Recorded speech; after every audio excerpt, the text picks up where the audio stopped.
It's time for Past Access, a barrier-free tour through history.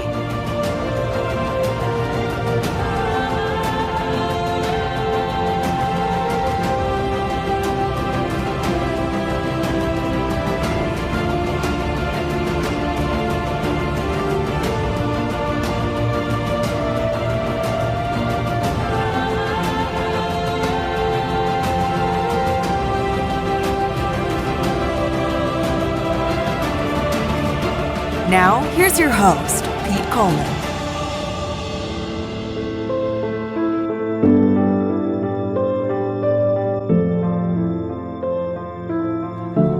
The War to End All Wars was an early 20th century event that would shape and continue to shape our 21st century world today. The centennial of the war was met with reverence, pomp and circumstance, and thoughtful reflection and remembrances all across the world. Past Access followed many of these commemorative events from 2014 through the November 11, 2018 conclusion. Within those 4 years, we traveled across Europe and to the States, visited 7 cities, 5 battlefields, and countless museums and cemeteries of the fallen, all from the seat of my wheelchair. In the end, it took 1 full year to complete this special edition of Past Access, and we hope to bring you some unique insight into this horrific human event that ushered in the fall of empires, created new nation-states with dramatic power shifts, and affected tens of millions of lives. This is Past Access, the Great War Revisited. Here in Vienna, the seat of the Austro-Hungarian Empire, I'm Pete Collman, and welcome to Past Access, Special Edition, World War I, the Great War. In this episode, we're going to take you all across Europe. We're going to Belgium, to the fields of Ibre and Passchendaele. We're going to the bombed out areas of the Somme in northern France, to Paris. We'll be in Prague to visit the remnants of what was the Czech Legion caught behind enemy lines in Russia. We're going to be here in Vienna to take in what happened with the Austro-Hungarian Empire and the beginnings of the war. We're also going to Dresden, Germany, to see the viewpoint from the German side of the argument. So on this show, you're hopefully going to get a wide range of emotions and viewpoint to make history come alive for you. And we're going to do it from my seat of my wheelchair for the entire show. Today, we're going into the Military History Museum here in Vienna, a very special exhibit we're going to kick off our show with, and that is actually the car that Archduke Franz Ferdinand was assassinated in. On June 28, 1914, the horrors of World War I began in Sarajevo. So let's go inside and start our journey for the Great War. We know the Great War to be a contest of willpower and determination as nations squared off against each other. Technological advancements of war, grinding away at a generation of men. But to fully understand this conflict, we must start at the beginning, the flashpoint. The assassination of Archduke Franz Ferdinand set off a powder keg of military alignments among the powers of the world. But it is here in Vienna where we can examine the artifact of that summer day in 1914. Within these walls of the Military History Museum in Vienna sits the scarred Grafenstift limousine alongside the blood-stained clothes of the Archduke and his wife Sophie. And behind me is the actual car where Archduke Franz Ferdinand and his wife Sophie were assassinated on June 28th at 11 a.m. in 1914. You can actually see the bullet hole that Princep, a part of the Black Hand Society, shot into the car, killing Sophie, and then injuring and then killing Archduke Franz Ferdinand. The death of the Archduke started a wave that toppled a very delicate geopolitical house of cards. Late July 1914 saw this powder keg explode, with Russia backing Serbia and Austria-Hungary getting their famous blank check from Germany. In less than a month, World War I was on. When deciding what areas to visit during the centennial, I made a list of places I would have the best chance of seeing history from a wheelchair. Yet I knew much of what I would encounter would be physically challenging. Still, I needed to pay tribute at some of the fields and cemeteries of the fallen. First up, the town of Ibre in Belgium. Touring Ibre, Passchendaele, and the tragedy of the salient would be a challenging test for a chair user. However, with some assistance on and off the bus, the 13-hour battlefield tour, departing from Brussels, would be possible. The first thing you notice visiting the city of Ibre is the town itself. The quaint streets and buildings look untouched by both world wars, but looks can be deceiving. The large and imposing cloth hall dominates the skyline and houses the In Flanders Field Museum. It is difficult to believe that this town was completely recreated post-World War I, as it was razed to the ground by artillery in not just one, but 5 major offensives near the town of Ibre. This completely wheelchair-accessible museum is a must-stop to get the needed background on the importance and tragedy of these battles.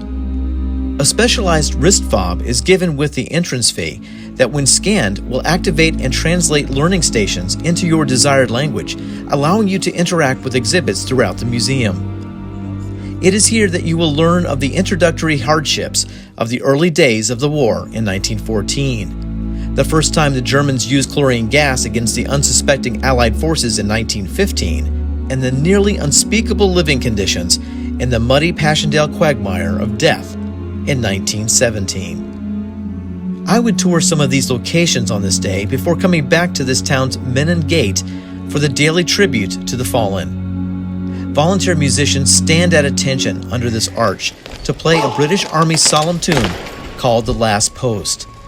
The evening traffic is stopped, the throngs of tourists grow quiet, and all you hear is the clicking of the military boots of the trumpeters stepping into position. As they start to play, my eyes glance over the more than 54,000 engraved names of Commonwealth soldiers killed. Just to give you an idea of the sheer loss, the Second Battle of Ypres had an Allied, German, and civilian combined killed number estimated at 700,000 people.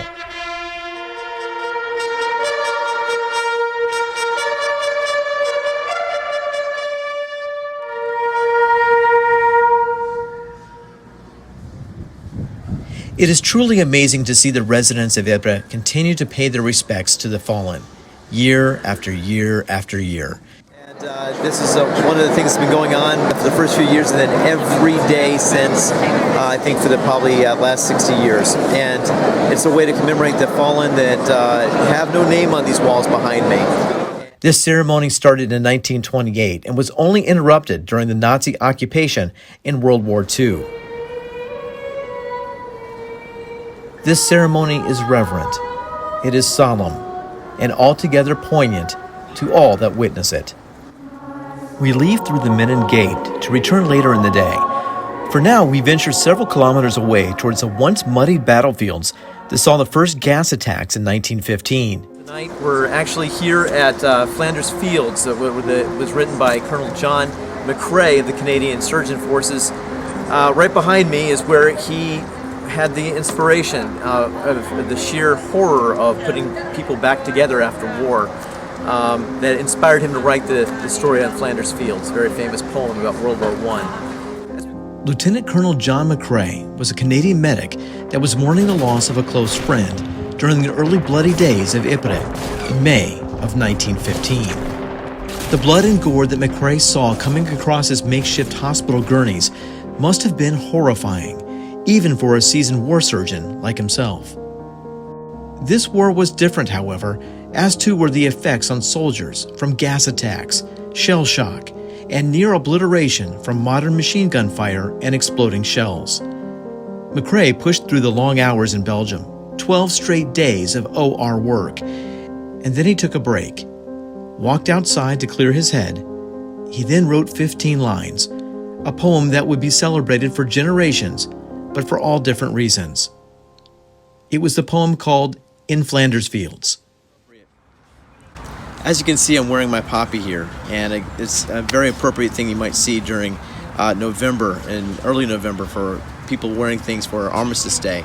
And the reason for that is actually found in one of these great poems here. There are so many literary giants that the war had allowed them to kind of put their feelings down on paper for the rest of the world to see about the horrors of war and the loss of innocence and youth.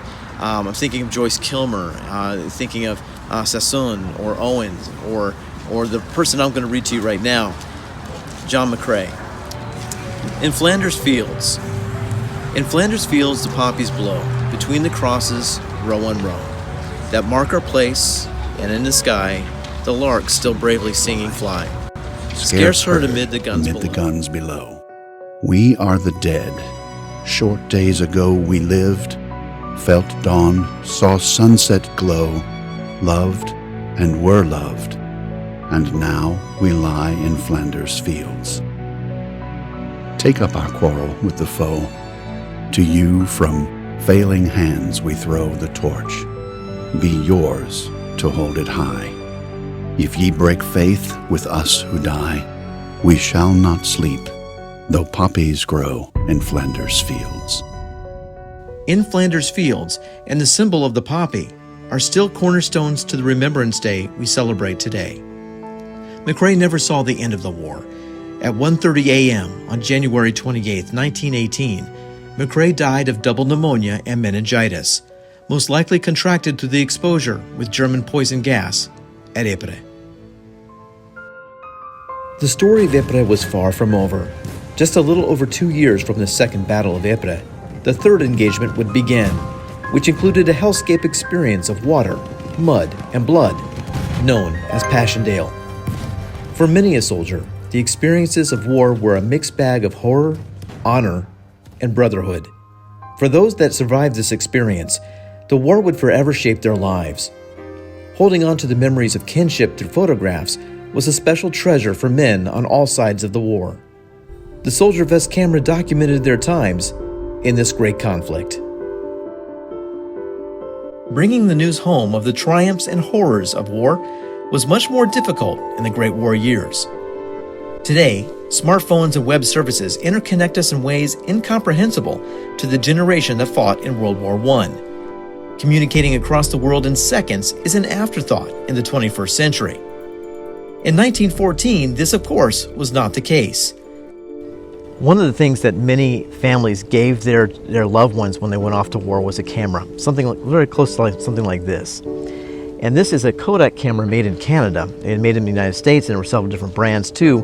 They were called the Soldier Vest camera because basically it folded up into something you could put into your vest pocket. So the vest pocket camera really was revolutionary. This was extremely needed. You could take pictures of your buddies. You could take images of the war. And what was interesting was that you could send them back home. A lot of newspapers paid big money to families for these pictures that were developed on 127 film. These small expandable cameras house 127 film, and the kit cost around $7.10 in 1914, or adjusted to current inflation, to $180 today. So not a cheap gift for a soldier going abroad, but for many Brits, Canadians, Germans, and Yanks, this was technology that they had to have to record some of the biggest moments of their young lives. Soon, simple snapshots of war buddies and drill exercises were being replaced by the horrors and hardships of war. Homefront newspapers were offering big money to soldiers or their family members to use their photos. Britain's War Office saw this as a potential problem to control sensitive troop movement information or risk losing the war of public opinion by people seeing horrific images of war. The problem is that, especially in Great Britain, the British government did not want people to see this. Remember, this is the Kitchener sort of era of propaganda, and you did not want to see the hardships in the trenches and have the families in the home front see that, especially dead bodies. So this became, taking a camera like this became illegal. You could actually be courts-martialed by having this camera. So many men just decided not to have them. Some still snuck it in and took great pictures. Some of the pictures that we have from the Great War are from these type of cameras. In Germany, the story was a little bit different. The Kaiser loved and encouraged the army to share and document the war through the lens of these cameras because he was confident that Germany would win the war. That being said, if you were fighting for Britain, by 1915 the vest camera was banned. Still, some soldiers risked breaking regulations and recorded these precious snapshots that turned into historical gems for succeeding generations. Faces of war, frozen in time. As the war bled through into 1916, and all continued efforts to conference for peace failed, The technology of death ever advanced, introducing more effective ways to kill. The gears of war were moving faster and faster, and all sides in this great conflict were struggling to keep up. You know, when I was a kid, building these type of toys were actually something I was actually pretty good at and proficient. In my rapid aging, this took me a long time to build.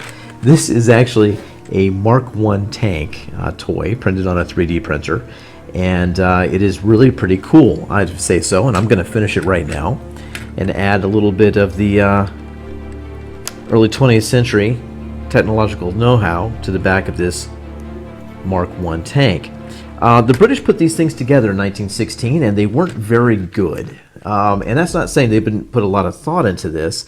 As you can see, it's got turrets and giant tread, and it could house about 8 men and go about a whopping 3.5 miles per hour across no man's land.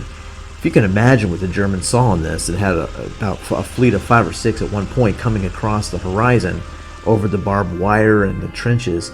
It would have been kind of a really interesting thing to see. Oh, interesting and scary at the same time. But the technological advancements of World War I just came year after year, month after month. There was something new that was always showing up on the battlefield. And things like the tank by 1916 to 1918 became better and better. But really, it was something that was much simpler. Simpler in the sense of barbed wire. This right here is an example of that. This here is something that was so impenetrable by both sides of the conflict that it lasted throughout the war and caused a great deal of havoc. You couldn't bomb it, you could barely cut through it, and it really made no man's land just that, no man's land.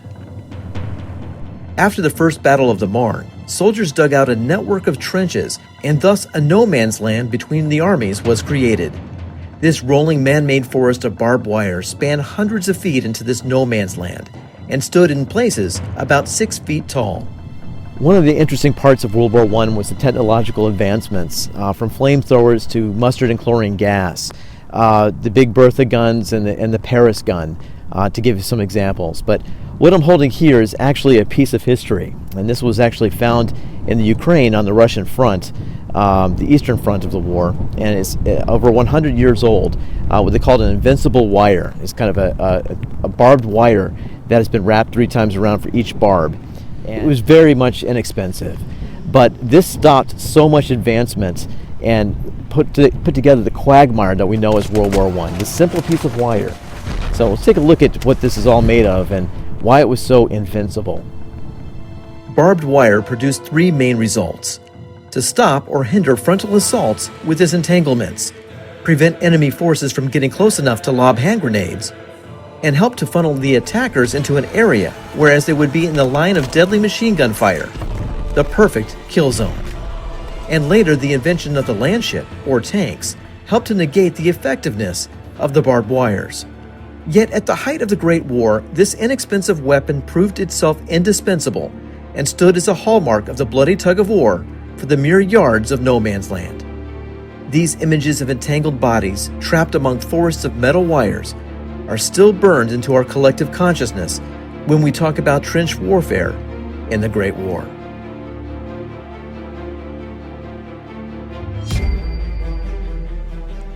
On part 2 of the Great War Revisited, we conclude our look back with a visit to the Somme and the deadliest single day of combat for the British Army, as well as the toll this campaign had on the soldier and those he left behind. Past Access returns to Belgium and the flooded quagmire hellscape of Passchendaele, where the Canadians have all they can handle between the enemy and nature. We will examine the important role animals had in this conflict, in particular, the heroics of a carrier pigeon that saved a surrounded and beleaguered American force in 1918. Finally, we make our way from France to Prague to remember the Czechoslovak legionnaires fighting their way through Siberia during the Russian Revolution on their way to a newly established home called Czechoslovakia. All this and more on the conclusion to Past Access presents The Great War Revisited.